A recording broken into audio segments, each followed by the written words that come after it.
Did you know that endometriosis affects somewhere between 25% and 75% of adolescent patients who have chronic pelvic pain?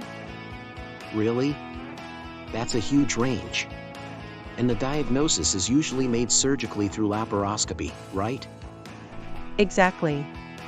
In fact, a recent study looked at 305 patients under 22 who had laparoscopic biopsies confirming endometriosis between 2011 and 2021.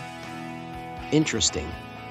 What was the typical age when these patients first showed up to a pediatric and adolescent gynecology clinic? The median age at first presentation was about 15 and a half years, with most starting their periods around age 12.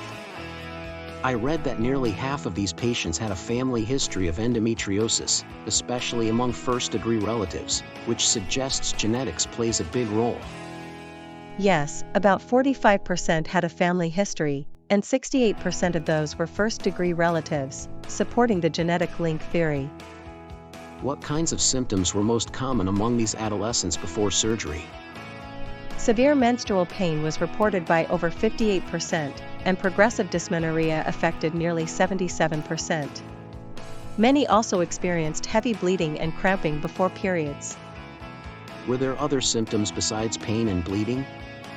Yes, many reported nausea, vomiting, diarrhea, appetite changes, and headaches, which shows how complex the condition can be. How is the condition managed before surgery in these patients? Around 71% used hormonal menstrual suppression methods like combined hormonal contraception, IUDs, or hormone injections before their surgical diagnosis. Did the study mention any other health issues these patients had alongside endometriosis? Yes, about 73% had at least one comorbidity, including psychiatric disorders like mood or anxiety issues, plus neurological, gastrointestinal, or musculoskeletal conditions. That really highlights how multifaceted endometriosis is, especially in young patients. Definitely. Also, many patients saw multiple providers before getting a diagnosis, but seeing a primary care provider first often helps speed up referral to specialists.